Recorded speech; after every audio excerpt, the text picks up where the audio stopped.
responding variable, manipulated variable, controlled variable. Ano nga bang pagkakaiba nila? Hello my dear students! Welcome back to my YouTube channel. This is me once again, Teacher Tin, your science teacher for today.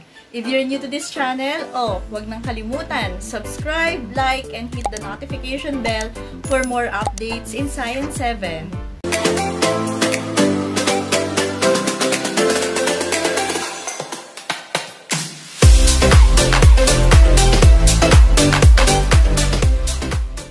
This is part 2 of your Module 1 in Science 7. Last time, I have created a video lesson about components of scientific investigation. So, ito yung video na yan. Okay, for this video, I will explain the difference among the manipulated variable, responding variable, controlled variable, and also I will explain to you what you're going to do in your learning task number 2, 3, and 4. So, stay tuned on this channel. In solving a problem based on a given data or context of the situation, there are factors that should be considered. And these factors are called the variables. When we say variables, these are the things or factors, condition, or trait that are changing in an experiment. In scientific experiment, there are 3 kinds of variable. These are the independent variable, or yan yung tinatawag nating manipulated variable. We also have the dependent variable or the responding variable. And lastly, we have the controlled variable. Independent variable is the cause. Pag sinabing cause, ibig sabihin, siya yung dahilan kung bakit may nagbago dun sa isang variable. Okay, sa independent variable, kaya rin siya tinawag na manipulated variable because this is the factor or condition that is intentionally changed by the investigator or by the researcher. So, pwede mo siyang baguhin, pwede mo siyang galawin, kasi nga independent. Ibig sabihin ng independent, nakakapag-isa. Kung nakakapag-isa yan, kaya niyang tumayo ng sarili niya, so pwedeng may magbago sa kanya, kaya nga manipulated or independent. Ngayon, kapag may binago tayo sa independent variable, ang tendency niyan, maaapektuhan yung isang variable na tinatawag natin na dependent variable. Okay, kaya sinabing dependent variable, meaning to say it is also known as responding variable. And so, pag may nagbago sa independent, possible na may magbabago rin sa ating dependent variable because the dependent variable is what we call the effect. Okay? Kumbaga, meron tayong sanhi at bunga. So, yung sanhi, ito yung ating independent, yung ating cause. At ang naging bunga ay dito tayo sa dependent variable. And always remember that dependent variable is also known as the responding variable. This is a factor or condition that might affected as a result of change in your independent variable. Now, how about the controlled variable? Pag sinabing controlled, di ba pag narinig natin controlled, ay parang nililimit natin. Nililimit. So, pag nag-experiment tayo, may mga factors na hindi mo siya pwedeng galawin or hindi mo siya pwedeng baguhin. Dapat lahat ay pare-parehas. Anong purpose? Bakit kailangan natin ng controlled variable?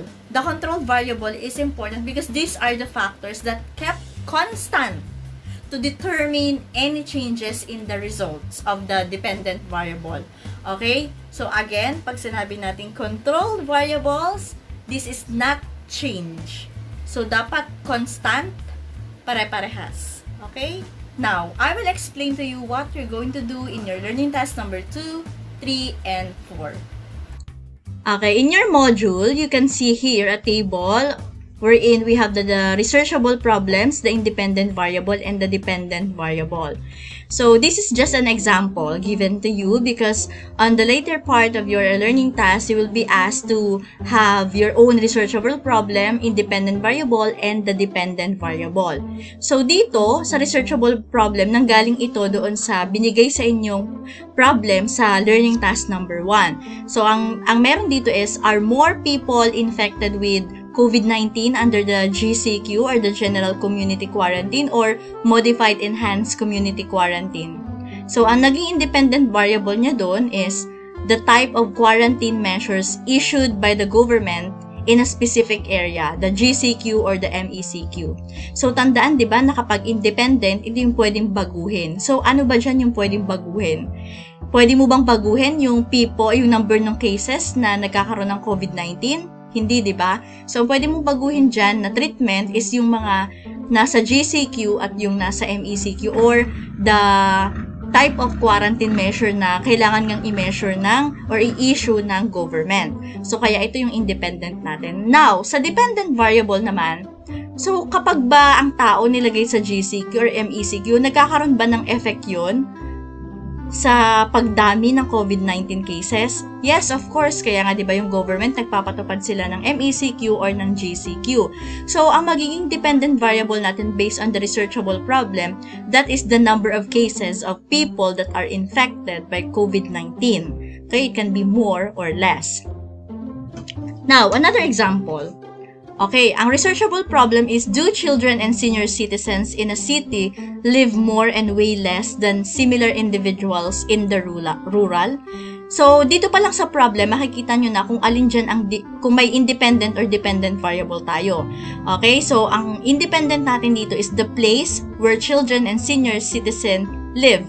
Okay, so, ayan. Kasi ang tinatanong dito ay, do children and senior citizens in a city live more or way less than similar individuals in a rural?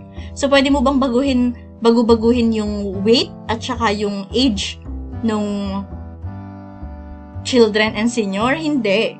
So, ang kailangan nating, pwede nating i-manipulate dyan is yung lugar kung saan pwedeng tumira or naninirahan ang mga bata at ang mga senior citizen. And then, doon natin makikita kung may magbabago ba, kung, ayan, sa kanilang age profile or sa lifespan ng children or ng senior citizen or ng kanilang bigat. Now, so for learning task number 2, based on your identified problem in learning task number 1, determine the dependent, independent, or controlled variable in your proposed testable or researchable problem. So, di ba ito yung binigay na possible problem sa inyo sa learning task number 1? 1. Positive cases for COVID-19 infection increases. Now, dun sa binigay ko sa inyong example, based dun sa first video natin, okay, I make this one as my example. Positive cases for COVID-19 infection increases. Now, so let's say for example, ito ulit ang gagawin kong possible problem. So, isip naman ako, ano kaya ang problema tungkol sa pagtaas ng, or something related to the positive cases for COVID-19 infection. So, again, for learning task number 2, based doon sa possible problems, pili kayo ng isa dyan na pwede kayong mag-create ng problema. Ano? Okay, pag may problema, may solusyon. Now, researchable problem. So, let's say, for example, my researchable problem is, are more people infected with COVID-19 vaccinated or not? Okay, so parang tinatanong dito, mas madami, are more people infected with COVID-19 vaccinated or not? So, ano daw ba ang mas maraming cases na nai-infect pa ng COVID-19? Yun bang mga naka-vaccine na or hindi? Or pwede rin natin sabihin na ang problem natin is the effectiveness of vaccine in the rising case of COVID-19. Now, what is the dependent variable based on the given researchable problem? So, kung mapapansin nyo, meron ditong people who get infected, and the vaccine.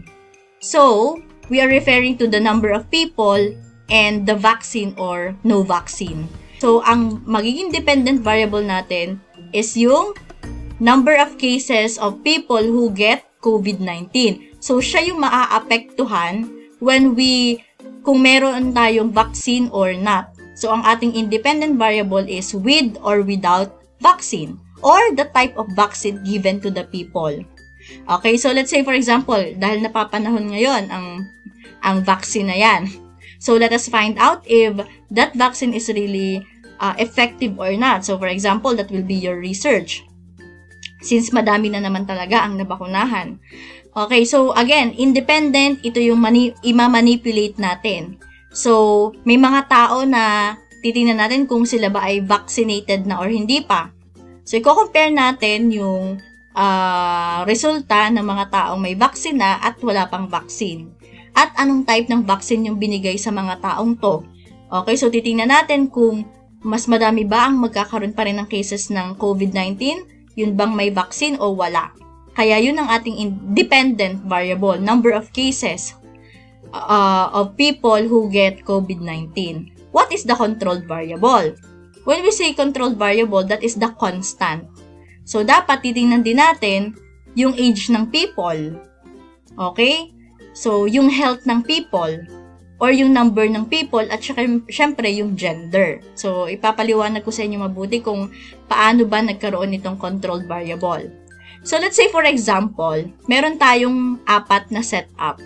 So, yung isang setup, vaccinated with Moderna, letter B, vaccinated with Janssen, and letter C, vaccinated with Sinovac. And the other one, no vaccine. Kung mapapansin nyo, ito yung ating na-manipulate, diba? Ito yung ating independent variable. Merong nabakunahan na iba't ibang vaccine at yung isa na wala talagang ka-vaccine kahit ano. For the dependent variable, let us find out how many people still get infected with or without vaccine. So, sa control variable, ang sabi natin kanina, age of people, health of people, number of people, and gender. So, dapat dito, ang itetest ninyo, so, dapat, kung gusto nyo makuha talaga, kung effective ba, is, dapat pare-parehas yung number of person na ilalagay ninyo dito, na i-observe ninyo. Kasi diba, ang research nyo kayo, na i-observe natin kung ilan ba ang nagkakaroon ng COVID-19, o wala with vaccine or without vaccine. So, kagaya nito, 1, 2, 3, 4, 5, 6, 7, 8, 9, 10, 11, 12, 13. 13 people. Okay, 13 people lang ino-observe na vaccinated with Moderna. So, dito sa with Janssen, 13 ulit sila. Tapos, 13 ulit sila. And then, sa no vaccine, 13 din yung i-observe. Pag sinabing constant, dapat pare-parehas yung nilalagay mong observation sa bawat setup ninyo.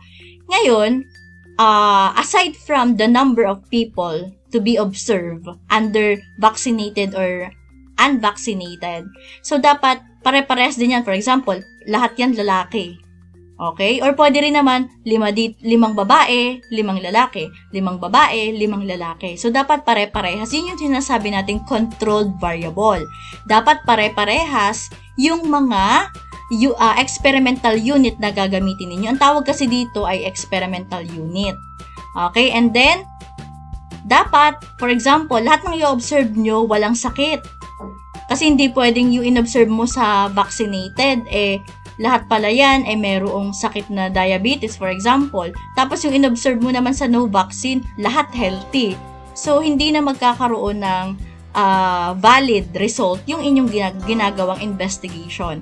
So, kaya dapat pag nag-e-investigate kayo, lahat ay kontrolado, pare-parehas. So, kagaya nga kanina, the number of people who will be observed under vaccinated and unvaccinated, and kung sila ba ay may sakit o healthy, and then yung gender nila, and of course, the age.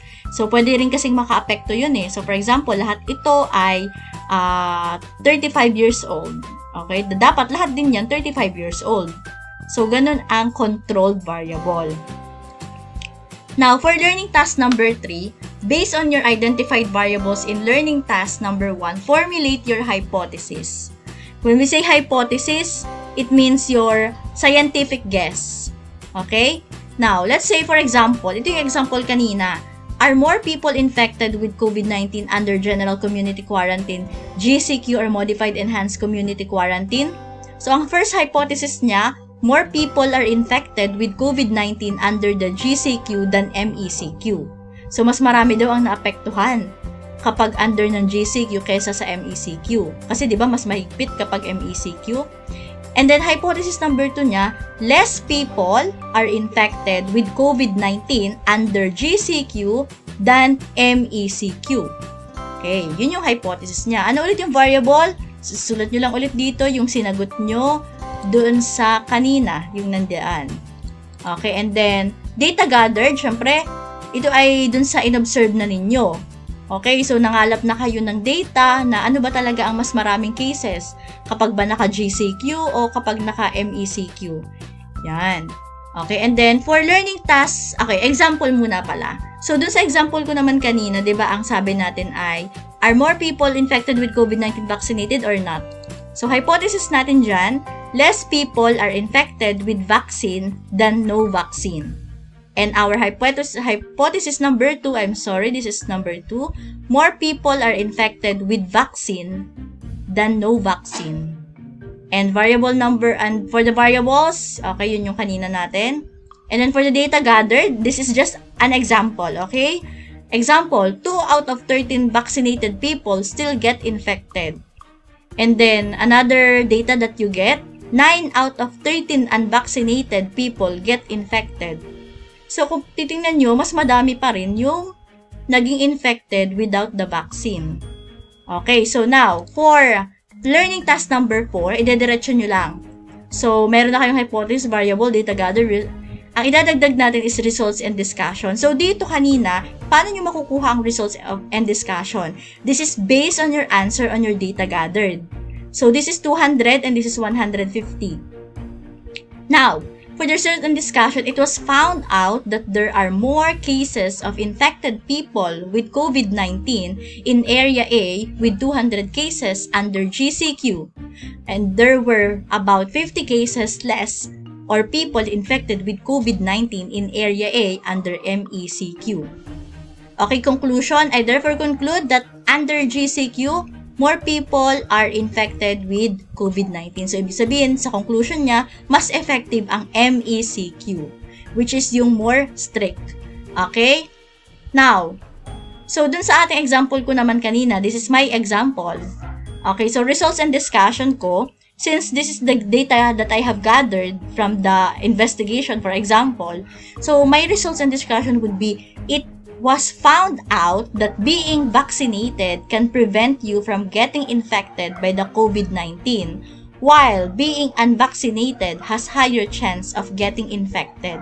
Kasi based on the data result, so pareha silang 13, diba? Pero mas madami ang naging infected nang walang vaccine. At dadalawa lang naman yung na-infect with vaccine. Okay, so what is my conclusion? I therefore conclude that vaccine is effective against COVID-19 and less people will get a chance of getting infected. So this is how we do the scientific investigation. So for learning task number 5, I don't think I have to explain this because you're just going to choose the letter of the best and correct answer. So number 1, what skill does a scientist show when she listens to the sound that whale makes? So you choose your answer from A, B, C, D. This is the end of my lesson vlog about the 3 types or the 3 kinds of variables. So I hope you learned something from this vlog. So, na-explain ko na sa inyo kung paano nyo sasagutan yung learning task number 2, 3, and 4. So, again, what I have presented is just my example. And na-explain ko na rin yung example na nasa module nyo. So, I hope this time, kayo naman ang mag-isip based on the given problem given in your learning task number 1. At alam ko na kayang-kaya nyo yung sagutan. So, I hope na nakatulong sa inyo yung vlog na to. Kung nakatulong ito, please consider subscribing. Don't forget to subscribe, like, and hit the notification bell for more updates in Science 7. Asahan nyo na palagi ko yung bibigyan ng video vlog or lesson vlog tungkol sa lesson nyo sa Science 7 ngayong grade 7 kayo. This is me, Teacher Tin, your science teacher for today. Thank you so much for listening and for watching my vlog. And if you have any comments, so please comment down below. Thank you so much. Bye! Oh, nag-subscribe ka na ba? Pag hindi ka nag-subscribe, nako, yung papasa ka kapag nag-subscribe ka. Very good. Salamat! Bye!